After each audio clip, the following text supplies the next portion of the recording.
I've been in this game for way, way longer than all y'all. My name is Jaydee Freixas. I'm the producer and director of Vandal. This game f***s you up. It f***s you up. The movie is about a mid-20s Cuban-American guy named Nick, who also known as Damage, is his graffiti, his graffiti tag, who's an infamous vandal, very well known in the city and even the country for, vandalism. And in the film, it's modern day Miami, which is, has really been influenced by the Wynwood scene. So it's a lot of street art, a lot of commercialized legal art. So it's just a whole new world that he's never been exposed to.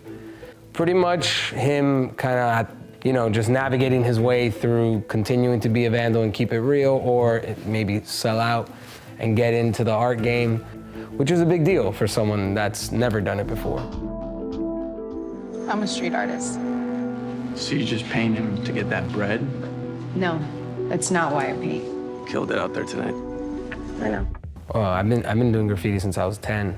So I kind of came up in that game. Like the main character, I've never really sprayed legal walls in the sense of what it's become. I never went the distance with it.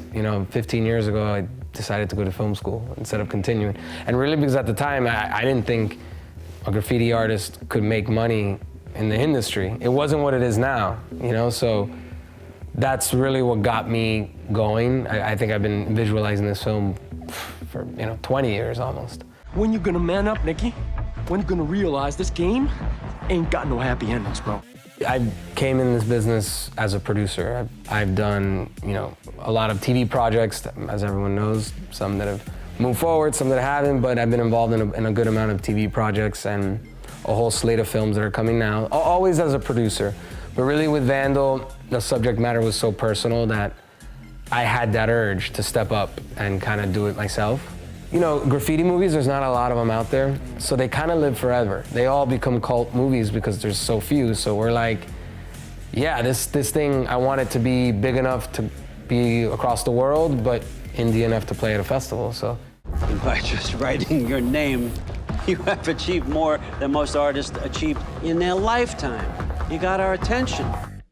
Wynwood has become the epicenter of street art in this country, I don't know of another film that really kind of takes you through with the Wynwood neighborhood and how it started, and in the film, one of the characters kind of references what it was back then. And it does show the daily life in Wynwood there in the sense of, today graffiti artists can earn a living painting. And that's like a new thing, not new anymore, but for people that never knew that, that's pretty unique.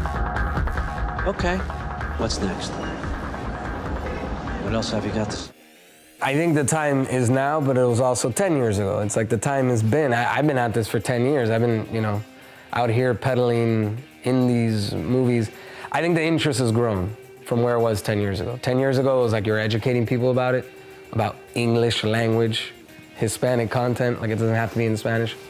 So I think everyone's now aware that this exists and it's real, so the time is now.